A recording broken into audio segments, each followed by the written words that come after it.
Hey everyone, welcome to my YouTube channel. आज है आपका जो प्रैक्टिस सेट 2 चल रहा था उसका है आज आपका 4th पार्ट यानी कि हिंदी के 20 क्वेश्चन मैं आप लोगों के लिए लेके आ गई हूँ। जो प्रैक्टिस सेट है तो ज़्यादा टाइम वेस्ट ना करते हुए सीधे हम अब क्वेश्चनों की तरफ जाते हैं। और इससे पहले मैथ्स और रीजनिंग भी हैं, उसके भी 25 क्वेश्चन है। वो मैंने फर्स्ट प्रैक्टिस सेट के भी नहीं कराए हैं और सेकंड के भी नहीं कराए हैं। उनकी वीडियो मैं अलग से लेके आऊँगी, जब मैं इनकी वीडियो बनाऊँगी उस टाइम पे लेके आऊँगी, क्योंकि स्क्रीन पे इनका सॉल्यूशन पॉसिबल नहीं हो पा रहा है। तो ज़्यादा टाइम वेस्ट नहीं करते, हम सीधे क्वेश्चन पे चलते हैं। आज का क्वेश्चन है 131 में है कि निम्नलिखित शब्दों पर विचार कीजिए। ठीक है, आपको 1, 2 और 3, 4 या आपको शब्द दिए हैं अतिशयोक्ति, दुर्गति, मरीचि और निरति। इसमें बोला है कि किस विकल्प में सभी शब्द शुद्ध हैं। तो बताइए इसका आंसर क्या हो जाएगा। तो इस पे कौन कौन से शब्द शुद्ध हैं पूछा है। ठीक है, तो आपका इसका आंसर हो जाएगा ऑप्शन नंबर, देखिए सबसे पहले तो देखो अतिशयोक्ति है, ये आपका शुद्ध है। ठीक है, और मरीचि भी आपका शुद्ध है और निरधि भी आपका शुद्ध है। ठीक है, जो ये दुर्गति है ये आपका गलत है। तो सबसे पहले तो ऑप्शन देखिए 1, 3, 4 किस में आ रहा है, ऑप्शन नंबर सी, ये इसका आंसर है। और दुर्गति का शुद्ध रूप कैसा होगा, इसका शुद्ध रूप होगा दुर्गति। ठीक है, ये इसका शुद्धतम रूप होगा। अब चलते हैं हम क्वेश्चन नंबर 132। क्वेश्चन नंबर 132 में बोला है निम्न में से कौन सा वाक्य अशुद्ध है यानी कि गलत है। तो इसका आंसर क्या हो जाएगा। अब ऑप्शन नंबर ए है भारत के इतिहास में 15 अगस्त का बहुत महत्व है, या ये शुद्ध है। रात उसका प्राण पखेरु उड़ गया, पढ़ने से ही ये क्या दिख रहा है आपका अशुद्ध दिख रहा है। और जितने भी ऑप्शन है ये सारे शुद्ध हैं, तो इसका ऑप्शन नंबर क्या हो जाएगा, बी हो जाएगा। ठीक है, यानी कि रात उसका प्राण पखेरु उड़ गया। इसका आपका वैसे शुद्ध रूप क्या होगा, रात उसके प्राण पखेरु हो गए। ठीक है, ये आपका शुद्ध रूप होगा। अब चलते हैं हम क्वेश्चन नंबर 133। क्वेश्चन नंबर 133 में उत्पत्ति के आधार पर शब्दों के 4 भेद दिए गए हैं। निम्न में से कौन सा भेद गलत है। तो बताइए 133 का आंसर क्या होगा। देखिए जो शब्दों के भेद होते हैं तत्सम होते हैं, तद्भव भी होते हैं और विदेशी भी होते हैं। ठीक है, और एक और होते हैं वो है देशज। तो क्या नहीं होता है आपका, यौगिक नहीं होता है। ठीक है, इसका भेद नहीं है। ये क्या है, रचना के आधार पर शब्द का भेद होता है जो यौगिक होता है। अब चलते हैं हम क्वेश्चन नंबर 134। क्वेश्चन नंबर 134 में आपका पूछा गया है अक्षी का तद्भव शब्द है। तो बताइए इसका आंसर क्या हो जाएगा। इसका आंसर हो जाएगा ऑप्शन नंबर सी यानी कि आंख। अब चलते हैं हम क्वेश्चन नंबर 135। इस पे लिखा है इनमें से तत्सम और तद्भव का शुद्ध युग्म पहचानिए।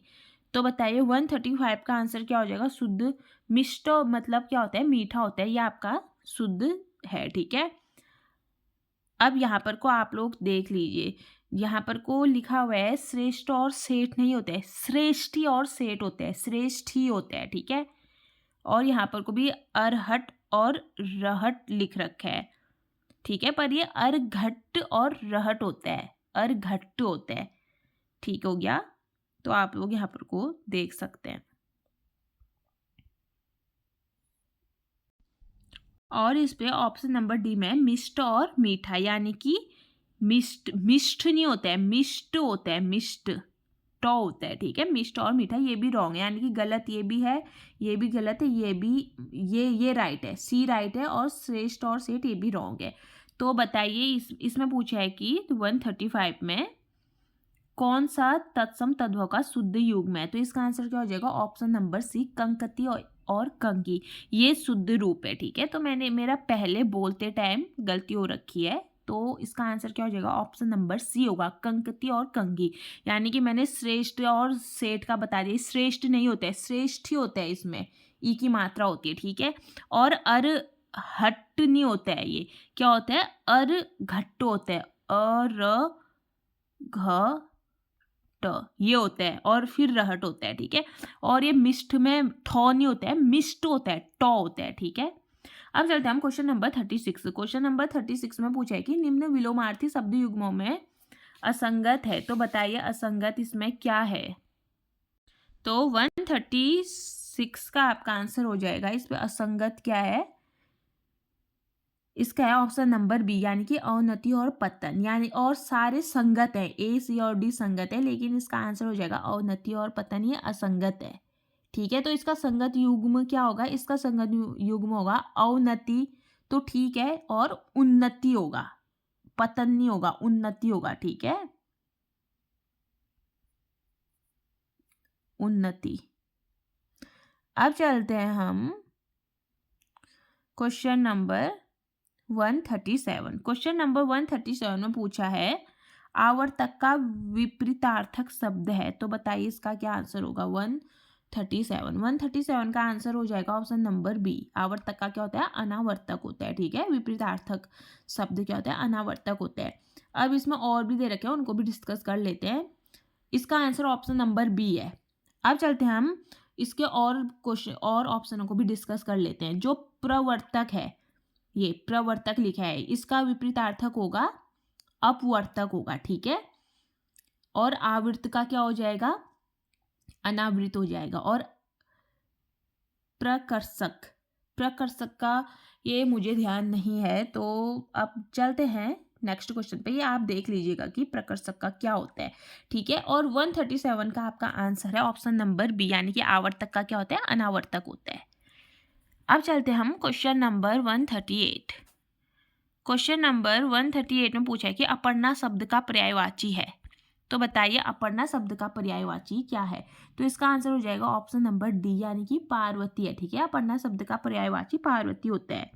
और अपर्णा के और भी पर्यायवाची शब्द होते हैं, जैसे गौरी होता है, गिरजा होता है, पार्वती होता है, भवानी होता है, रुद्राणी होता है।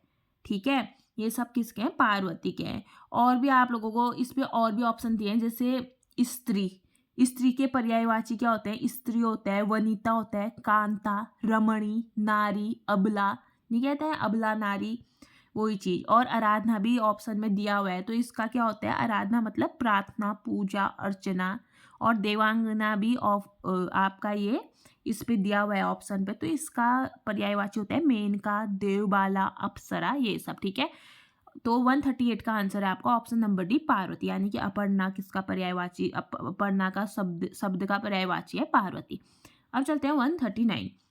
139 में लिखा है रात शब्द का पर्यायवाची शब्द क्या होगा। इसका आंसर हो जाएगा आपका ऑप्शन नंबर बी, यानी कि कामिनी। इसका आंसर है कामिनी। ठीक है, कामिनी शब्द रात का पर्यायवाची नहीं है, नहीं है, पूछ सकते हैं। तो रात के शब्द का पर्यायवाची क्या नहीं है, कामिनी नहीं है, यानी कि रजनी, यामिनी और विभावरी ये क्या है, रात के पर्यायवाची शब्द हैं।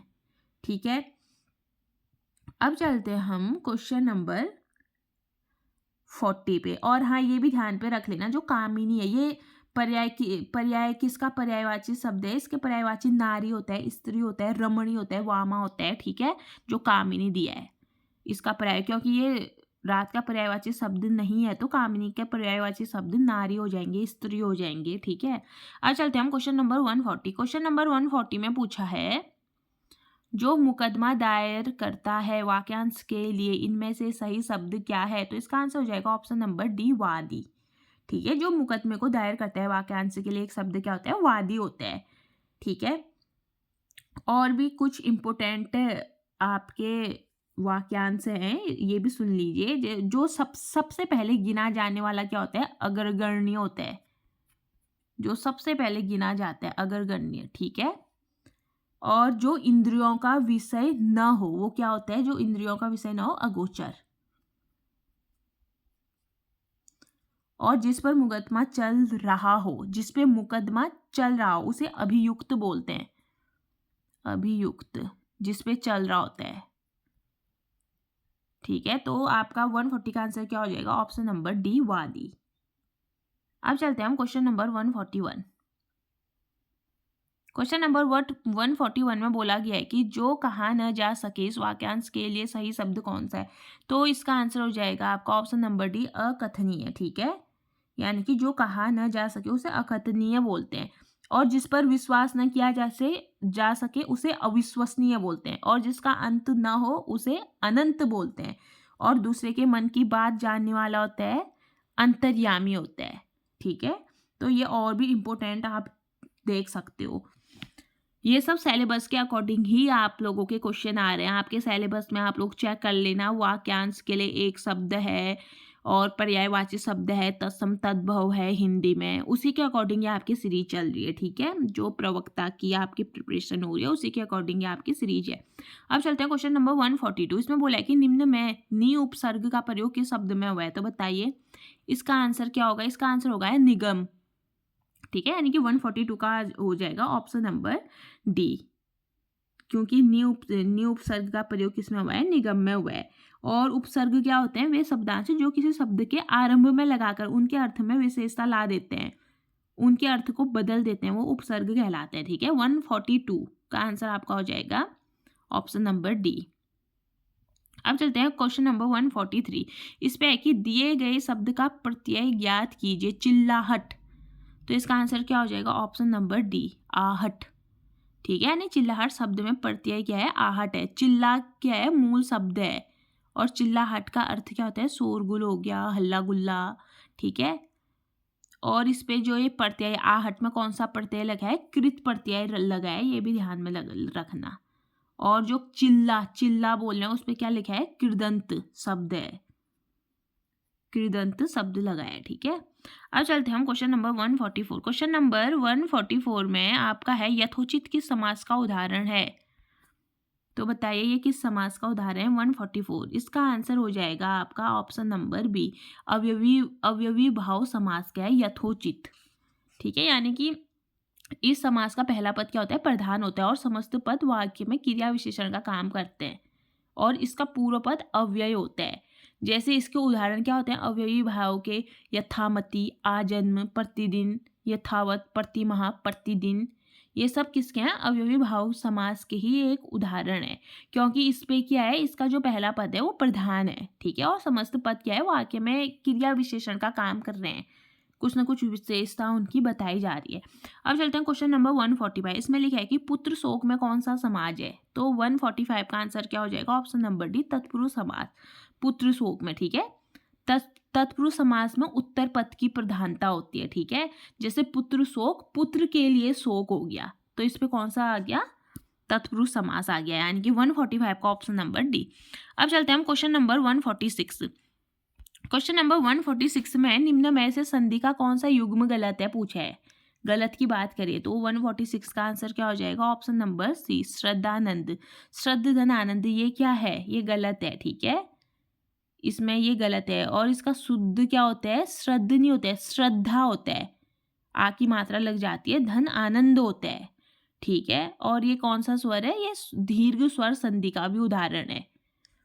और जितने भी और सारे विकल्प क्या हैं, शुद्ध दे रखे हैं, जितने भी ऑप्शन है आपके। अब चलते हैं हम क्वेश्चन नंबर 147। इसमें पवन का शुद्ध संधि विच्छेद है, तो बताइए पवन का शुद्ध संधि विच्छेद क्या है। इसका हो जाएगा ऑप्शन नंबर ए, पो धन अन होता है पवन, ठीक है। जहां पर को ए आई ओ औ के बाद जब कोई स्वर आता है तब ए के स्थान पर अय और ओ के स्थान पर औ, ठीक है। ए के स्थान पर क्या आ जाता है, अय, और ओ के स्थान पर औ, और आई के स्थान पर आय और औ के स्थान पर आ हो जाता है, ठीक है। और ये कौन सी संधि होती है, ये अयादि संधि होती है, जैसे पवन हो गया, पवित्र हो गया, नयन हो गया, गायक हो गया, ठीक हो गया। अब चलते हैं हम क्वेश्चन नंबर 148। क्वेश्चन नंबर 148 में पूछा है असरफियां लूटे और कोयले पर मोहर, लोकोक्ति का अर्थ क्या होगा, तो इसका आंसर क्या हो जाएगा, ऑप्शन नंबर ए, बड़े बड़े खर्चों पर ध्यान न देना और छोटे खर्चों में कंजूसी दिखाना, ठीक है। 148 का असरफियां लूटे और कोयले पर मोहर, ठीक है, यानी कि बड़े बड़े खर्चों पर ध्यान न देना और छोटे छोटे खर्चों में कंजूसी दिखाना। अब चलते हैं हम क्वेश्चन नंबर 149। क्वेश्चन नंबर 149 में ठीक ठीक न्याय हो जाना के लिए उचित लोकोक्ति चुने, तो इसका आंसर क्या हो जाएगा, ऑप्शन नंबर सी, दूध का दूध पानी का पानी, ठीक है। ठीक ठीक न्याय हो जाना के लिए उचित लोकोक्ति दूध का दूध पानी का पानी होता है। और भी विकल्प जैसे तेल न देखो तेल की धार देखो, इसमें क्या होता है, सावधान, इसका होता है सावधानी और धैर्य से काम लो। और जैसे इसमें ऑप्शन भी दिया है, दूल्हा को पत्तल नहीं बजनिए को थाल, यानी कि इसका क्या होगा, जिसका जो हक है वो उसे नहीं मिलता है, ठीक है, इसका मतलब ये हुआ। इस लोकोक्ति का अर्थ है। और इस पे एक और ऑप्शन है, तू डाल डाल में पात पात, यानी कि एक से बढ़कर दूसरा चालाक। ठीक है, अब चलते हैं हम आज के लास्ट क्वेश्चन पे लिखा है उधो का लेन न माधो का देन। इस लोकोक्ति का अर्थ क्या है, तो बताइए इसका क्या अर्थ है। तो इसका अर्थ है ऑप्शन ए, किसी से कोई वास्ता न रखना। उधो का लेन न माधो का देन लोकोक्ति का अर्थ क्या है, किसी से कोई वास्ता न रखना। तो ये है आपका लास्ट क्वेश्चन, यानी कि 150 क्वेश्चन। और ये आपकी आज का प्रैक्टिस सेट 2 कंप्लीट हो चुका है। और मैं ऐसे ही सीरीज आप लोगों के साथ लेके आते रहूँगी। अगर आपका प्यार दिखेगा तो मैं ज़रूर लेके आऊँगी। और आप लोग प्लीज़ ऐसे ही मेरे चैनल पे बने रहिएगा। मैं मिलूँगी ऐसे ही नेक्स्ट वीडियो के साथ। ओके, धन्यवाद।